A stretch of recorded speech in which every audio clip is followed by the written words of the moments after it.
Hi, hello, and welcome back to F1 Challenge Career Mode. My name is Mephisto, and today we're heading off to Hungary for round 13 of the 2001 Formula 1 season. Let's get started. Located just a few kilometers from Budapest, the Hungarian combines just one straight of note with a complex selection of slow to medium speed turns. Opinions on this circuit are very much divided, but whether you love or hate the venue, it appears to have a long-term future in the F1 calendar, being the only race hosted by a country from the former Eastern Bloc. Here we are in qualifying. As always, this is my first qualifying lap, and we crossed the line in 124.878. Now, let's see if we can improve on that. This is my third try, and it felt like I did a bit better this time. Indeed, that's a 123.566, not a great improvement, but an improvement nonetheless. Now for my fourth and final try, as I was coming into the right-hander, I was carrying a bit too much speed, causing me to go wide. I touched the grass and I end up going for a spin, and that lost me around 4 seconds unfortunately. Hello there. Welcome to Hungary for round 13 of the 2002 FIA Formula One World Championship. The weather, as so often is the case here, is just wonderful. Over 30 degrees and climbing. It's a fantastic day for Formula One.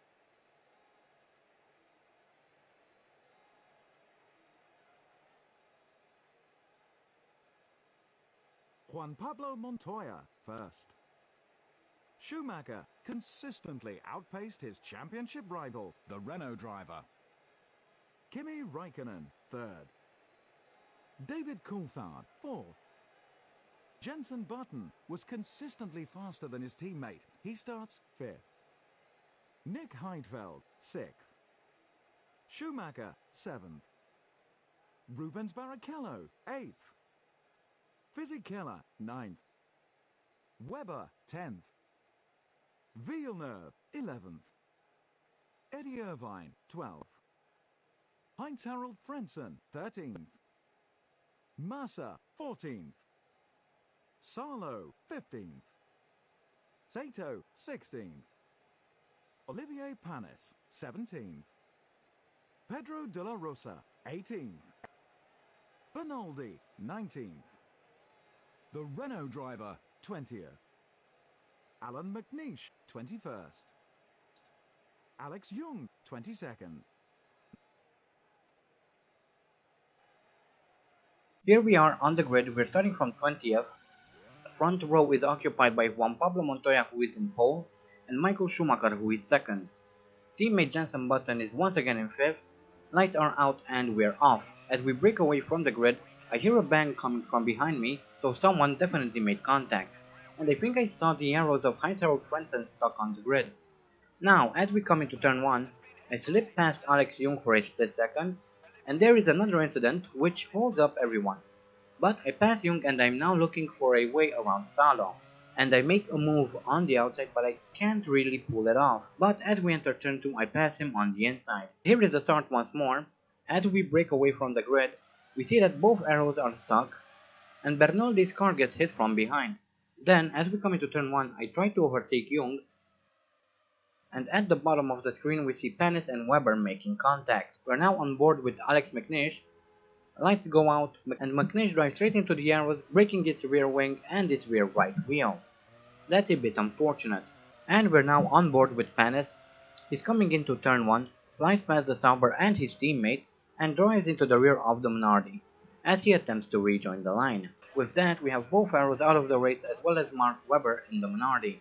It's a bit of a shame for the Arrows team, as it seems that they were struggling financially at this point. Anyway, I passed Mika Salo. Next up is the Jaguar of De La Rosa. I pass him as well. I have a look at Massa, but there's no room, so I try to keep close. And we have a replay. It looks like we are focusing on Jacques Villeneuve, who is behind the Minardi of Mark Webber. Villeneuve has a look on the inside, but there's absolutely no room, so they end up touching wheels. And we are now coming around to finish lap 1 of the Hungarian Grand Prix. We are behind Felipe Massa. Behind us at the moment is Mark Webber, but that should change.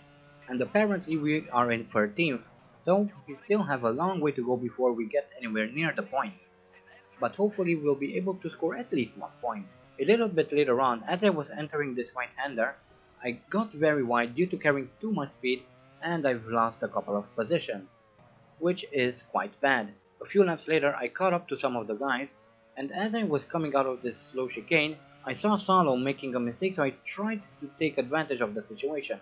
However, I end up holding back through the next set of corners, and so the pack pulls away again. A few more laps later, we are once again coming into the slow chicane.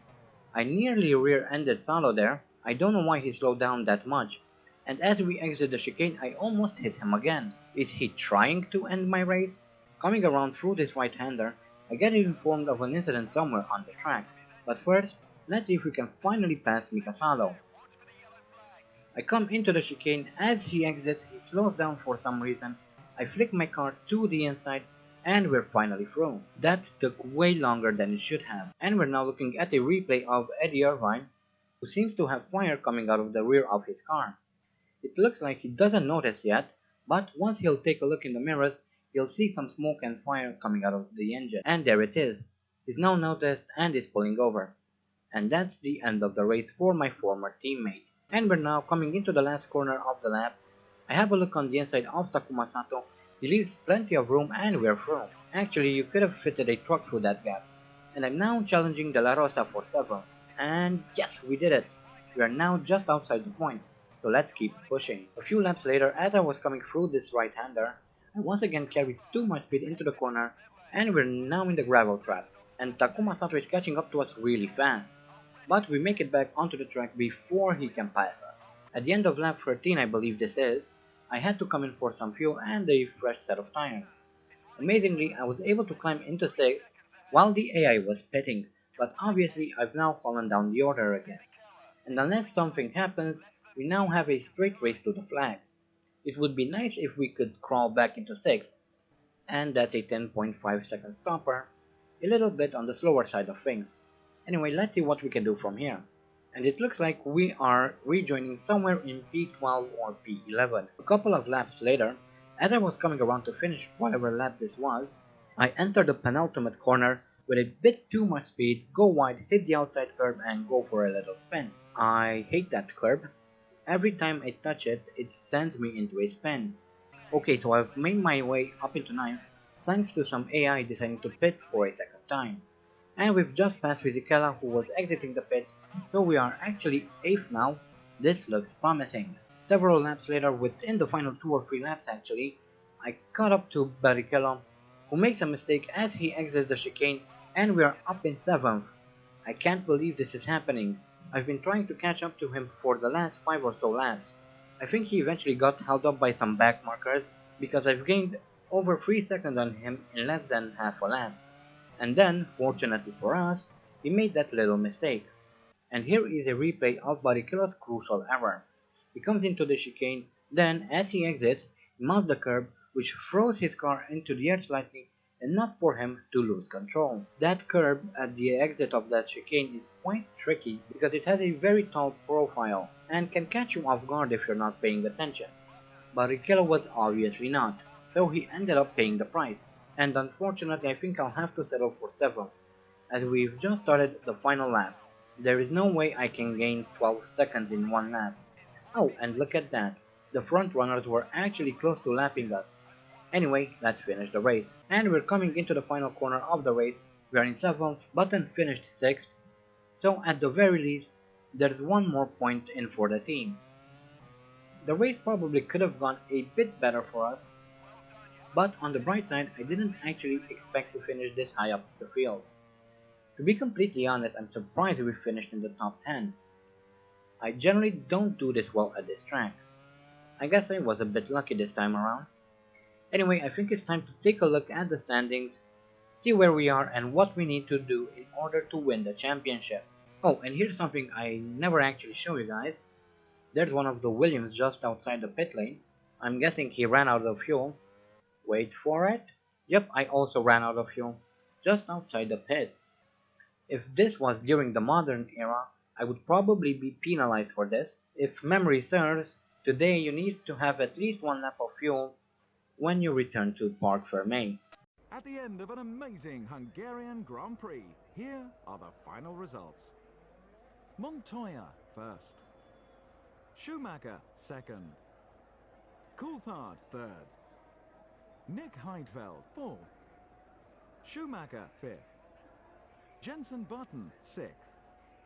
The Renault driver seventh. So Schumacher continues to lead the Drivers' Championship with 76 points. We are in second with 60 points. Montoya is third with 55 points. In fourth we have David Coulthard with 38 points. Raikkonen is fifth with 37 points. Ralf Schumacher is sixth with 16 points, position which he shares with Nick Heidfeld. In seventh we have Jenson Button with 14 points. Giancarlo Fisichella and Rubens Barrichello share eighth with 7 points. Eddie Irvine is ninth with 5 points. Heinz-Harald Frentzen is 10th with 3 points. De La Rosa is 11th with 2 points. And Villeneuve is 12th with 1 point. Ferrari increase their lead at the top of the Constructors' Championship. McLaren are second, followed by the third place Renault. Ferrari lead the Constructors' Championship with 83 points. McLaren move up into second with 75 points.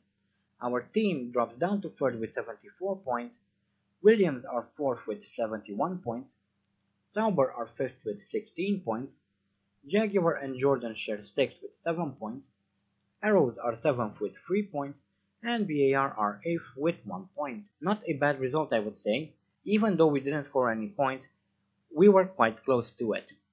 Again, I was not expecting to finish in the top 10. But with that said, we are in a real danger of losing the championship. And here's why. We are 4 races away from the end of the season. Hypothetically speaking, if I win all 4 of the remaining races, I will gain a total of 40 points, plus the existing 60 gives me a grand total of 100 points.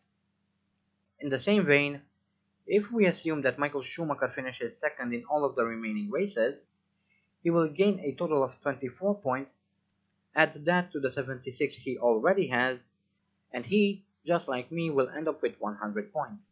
In other words, if we are to win the championship, not only do I have to win every single remaining race, I also have to hope that Schumacher finishes third or lower in at least one of the remaining 4 races. If you ask me, I don't really think we can do it. There's just not enough time. Anyway, once we are done with the remaining 4 rounds, we will be done with the default game. However, I'm not done playing it yet. I have a couple of mods I'd like to look at. With that said, I provided a link in the description box below that will take you to a straw poll where you can vote for the team you'd like to see me drive for in the next season, which of course is the 2003 season. Rules are the same as before.